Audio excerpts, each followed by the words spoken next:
Why do you say you think you have a closed heart?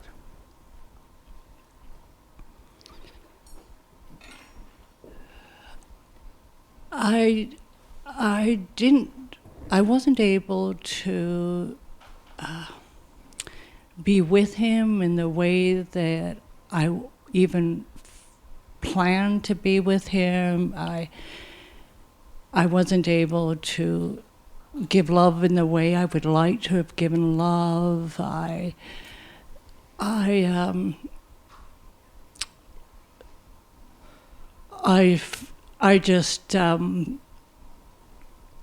was appalled at myself through the process.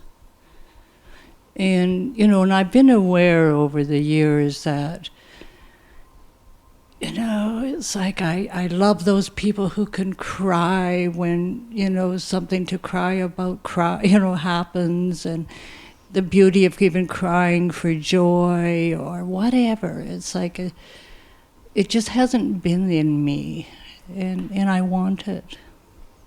Mm.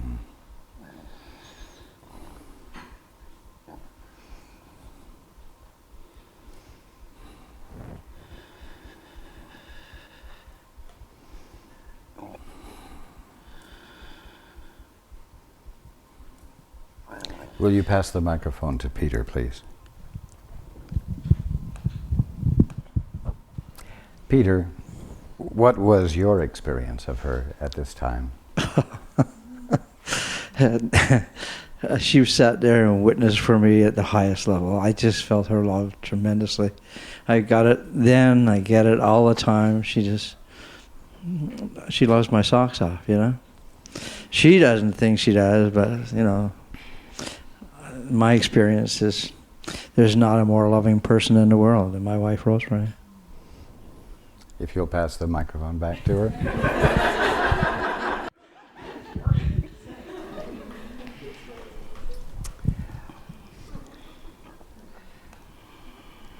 Well, if I arranged for a 7-day crying jag, would that be enough? Or would you like 2 weeks or a month so that you can feel the depths of whatever it is you think you're missing? Whatever you could arrange.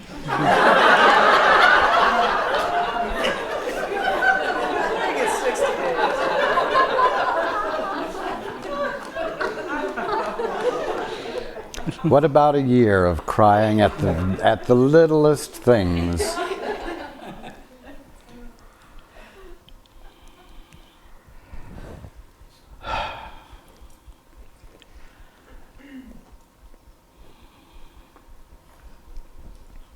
It's amazing the problems you create for yourselves.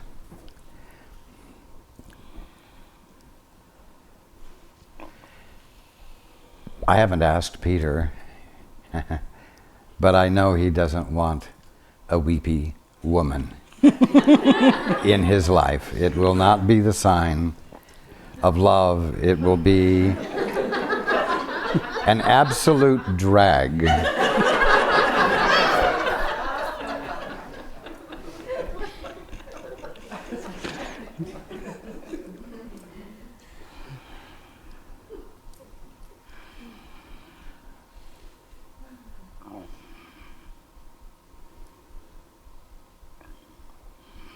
I mean, if you want to have some special, irrelevant dispensation, why don't you ask for a slender body, well-formed, approximately 32 years old, and gorgeous?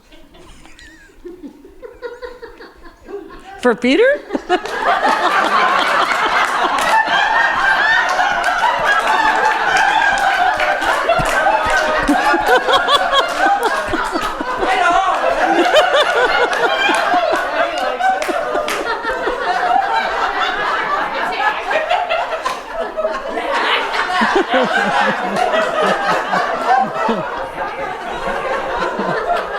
Okay, I got it.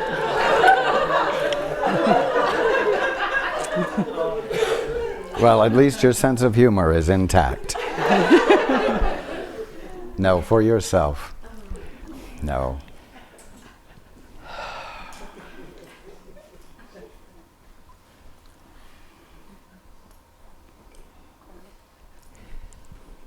The ego always works you over, and it always tells you that the way you are isn't good enough.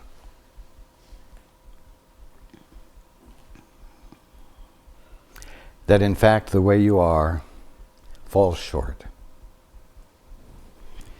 And that's the way it constantly keeps you trying to stand taller than you are and to reach a carrot that you can't ever get.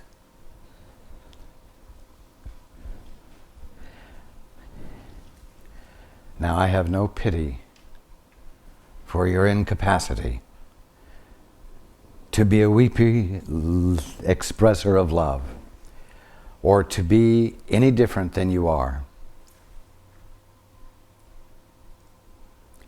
Because right now, as the song says, your love does it good.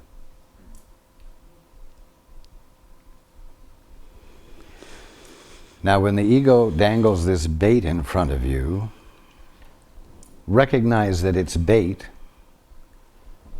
and say, you're not into the bait game. And just let it hang there and turn your back and attend to other things.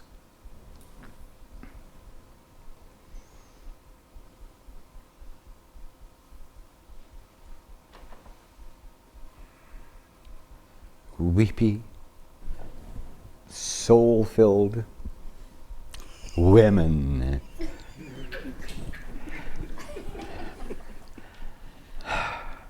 are a concept, just an idea in the mind. And the ones who do tend to act out that idea are experiencing emotions that are absolutely antithetical, opposite to the clarity that you really want to be on his behalf under such a circumstance as occurred this last week.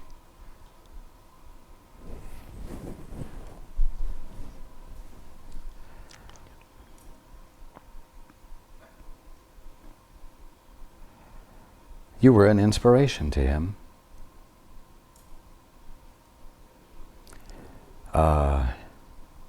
Salt water running from your ears and boo-hoos coming from your mouth would have left him abandoned.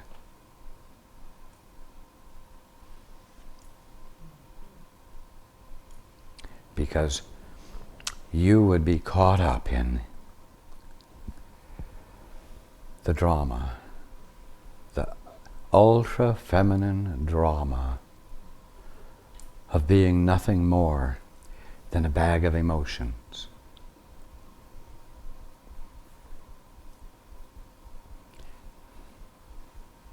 You might as well faint once in a while, too. Why aren't you wishing for the capacity to faint at the littlest thing that occurs that offends your feminine senses?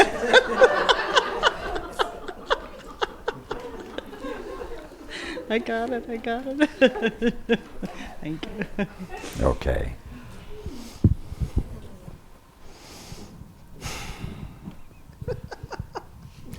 Do get a little sticky sheet of paper that you can put on your refrigerator and put the words on it, "My love does it good." Just to remind yourself. Thank you.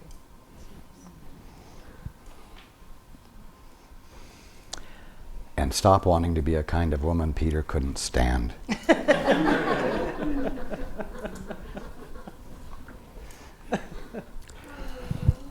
You know, one of those useless women like you saw on the Donna Reed show out of the 50s and the 40s, or even the 1800s, where you have the vapors. Because a woman is delicate delicate. Okay.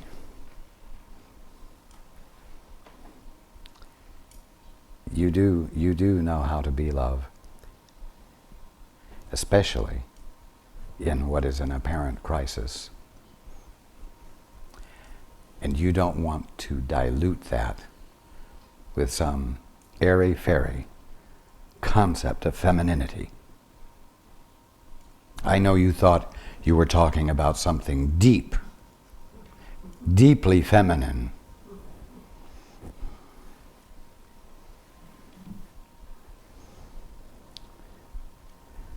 The state of weepiness is a useless state.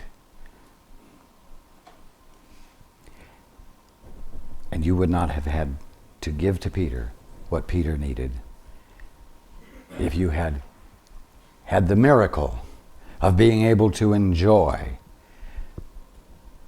that kind of deep, soulful, feminine uselessness. Okay? You're welcome.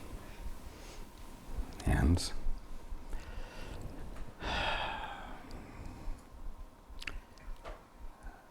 He said, she said. Peter?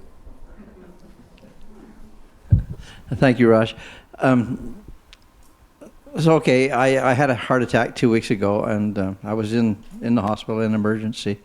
And I had an experience, and I can only... I can try and explain it or tell you what it was. I don't know what it was, but it felt like I could look at my body from somewhere and I could see white light flowing through my body and wave after wave after wave, and it was the most intense feeling I've ever had in my life. And it kind of was scary, but it was kind of fantastic, and I don't know what that was. And so I wanted to ask you if you could explain that to me. Well, let's put it this way. It's the kind of experience I'm asking all of you to let yourself have without having a heart attack. There was less density to what you were looking at because at the moment you were not grounded firmly in your best definitions of everything. And as a result, you could see the more that was there. Right now, as long as you feel separated from God, in other words, as long as you feel independent,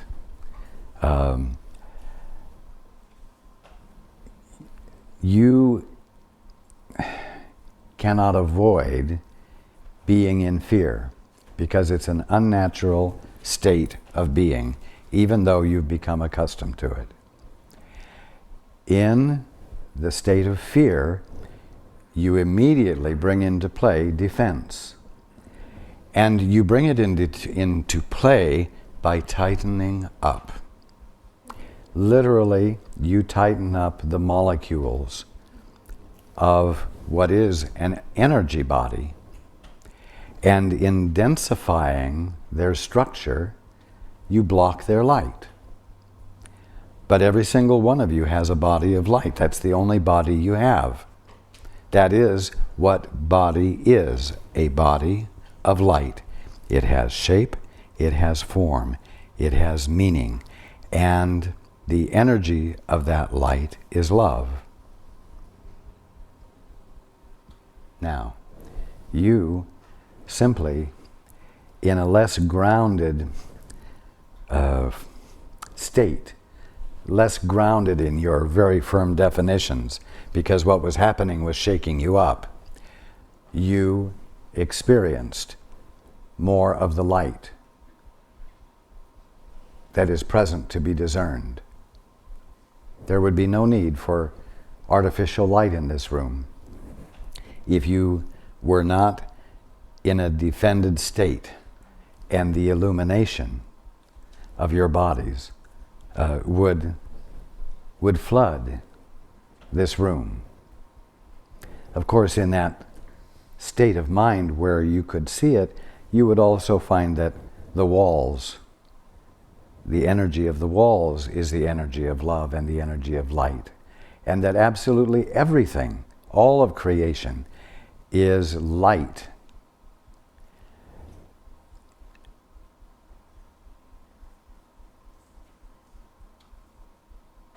You would think that if all of it was light, nothing would be distinguishable from anything else. But this is not true, because that which identifies the presence of an idea of God's has a meaning. And that meaning is not identical to the meaning of another aspect of God's creation. And so the meaning is clear to you, discernible to you. And so the closest I could come to describing it is that everything is a light form, that you are confronted right at this moment. Every single chair, the napkins, whatever, is a light form. It's pure energy, and the energy is light. And again, the energy is love.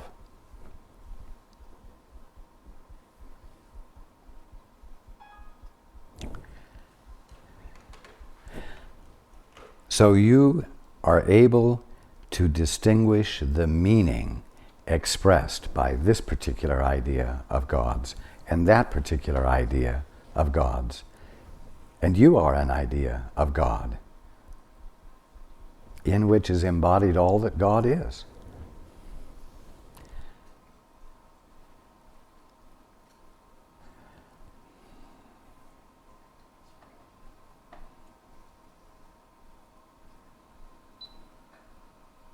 I've said before that your being, that you as consciousness, as the conscious experience of being, are simultaneously universal and specific.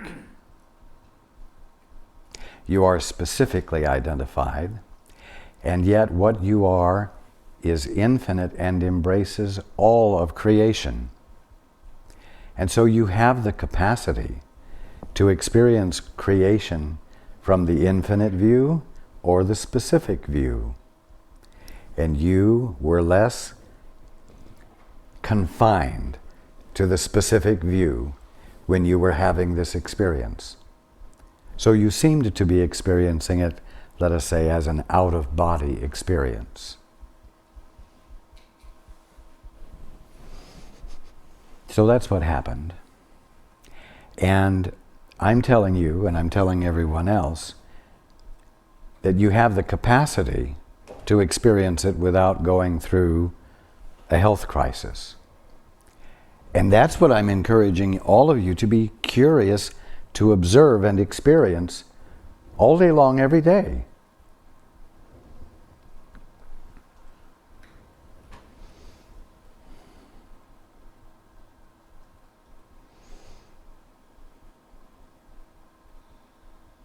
By being curious to see what you're not seeing yet, you become less defended against having the experience. Your invitation and your desire constitutes an undoing of the very clear-cut definitions you've held about everything that have kept you from seeing what they truly are. When you desire to see God in the lamp or the chair or the leaf or anything, you are abandoning whatever convictions you've been holding or that you've been taught about leaves and chairs and lamps. And so you become less defended, less blocked. You open the gateway, so to speak, for an expanded experience, a truer experience of the divinity of everything that you're confronted with. And mind you, I have to keep saying it over and over, because it seems that as no matter how often I say it, someone still comes up thinking that I'm saying that everything you're experiencing is an illusion and that reality is somewhere else and all of this is unreal. No. Again, you are constantly confronted only by reality. Reality is the only thing available to you to experience at this moment. And you can either experience it clearly or unclearly.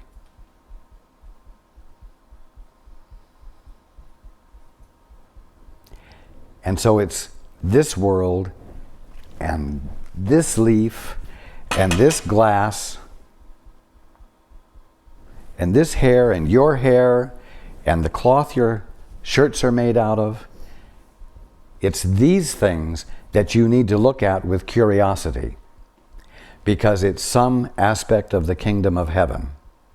And the energy of the substance of the material in your shirts, or the energy or the substance of a leaf, is the energy of spirit with a capital S, seen clearly or seen through a glass darkly. So bring your attention to the specifics that are in your face, because that's what you're to have a clearer and clearer experience of the truth of.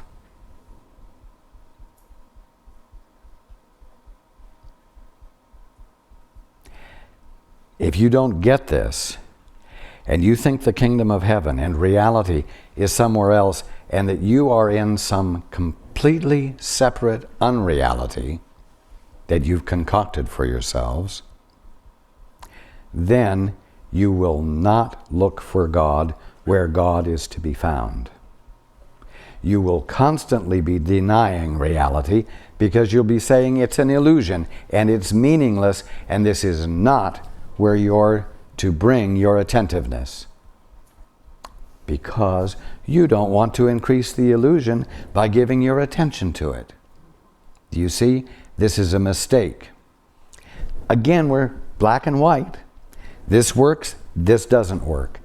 And if you succumb to the thought that all of this isn't real, that all of it is illusion, then you will refuse to bring your attention to it, because you don't want to magnify an illusion. And yet if you don't bring your attention to it, because that is where reality exists to be discerned, you will disallow for your experiencing reality and waking up.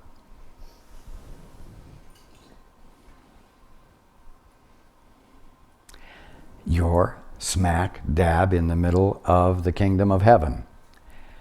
Now, the only thing you're left with is the necessity to become curious, to see the more of what is there than what you're seeing, the more of what is right here.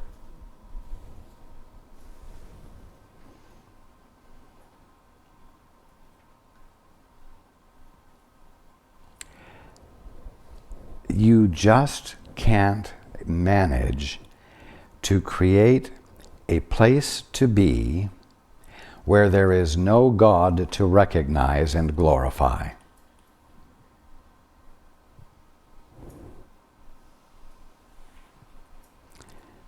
You haven't managed to get into a place that is total illusion. You're still stuck at home, right in the middle of the kingdom of heaven, creating distorted perceptions of the kingdom of heaven. But all you're doing is twisting what's real until it isn't recognizable for what it is.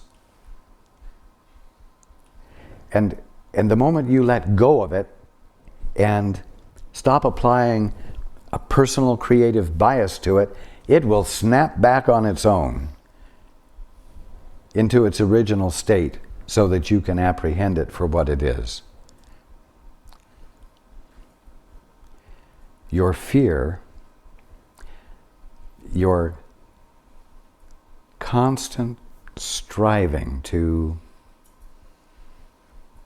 succeed in the face of the uncooperativeness of the world and universe is what causes this densification of your own bodies and causes you to experience everything else as also dark and dense, apparently not emitting any light at all. So be curious to see light streaming off the edges of leaves. In the beginning, light will seem to stream from edges of things, even though when you are undefended, you will see light clear through the interior of whatever shape you're seeing without losing the experience of the shape and the size and so on.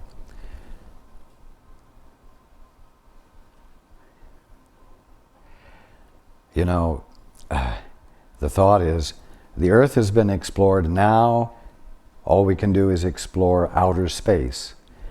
Hey, you've got lots to explore, lots to experience about Earth here, as you are willing to consider the possibility that it isn't what you called Earth, but it is the kingdom of heaven.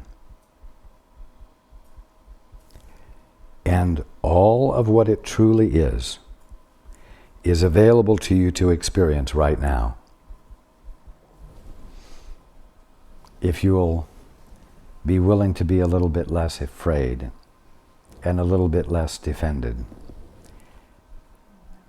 And maybe you can't become totally defenseless in the face of the totality of your life as you're experiencing it. But you can become a little bit less defended against the concept of the materiality of forms.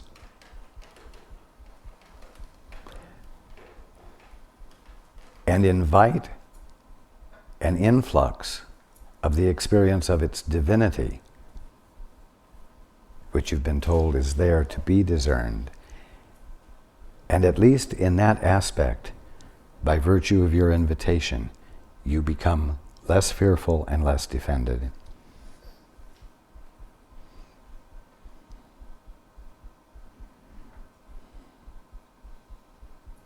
Okay. Thank you. You're welcome. Hands.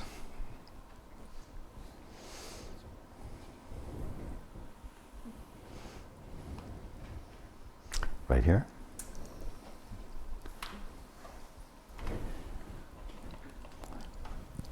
So I came today with no question, and I just from the last two questions, this is really hard for me, but I in the heart of all hearts of my heart, I know that I understand the concept of no tolerance to hate. Like, I have no tolerance within my soul of hate.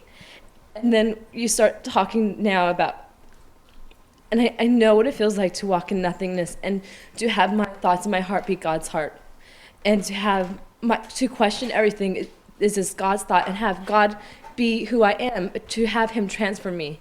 But when I do that, I am nothing but pain, because the clothes I wear and the food I eat are made from hurt, from hate, from the factories that my clothes are made from, the cows that we butcher and the way we butcher them. And it's hard for me. I mean, I was here last time I asked this question about what to do next after you come to this point where you can just be in God's. I don't know if you remember, but my last question was, what do you do after you get to the point where you can, your ego is no longer and God is all? And I haven't been here since then. And my struggle now is that all I feel is the pain, because everything that I'm surrounded with had an ouch to get where I am now, because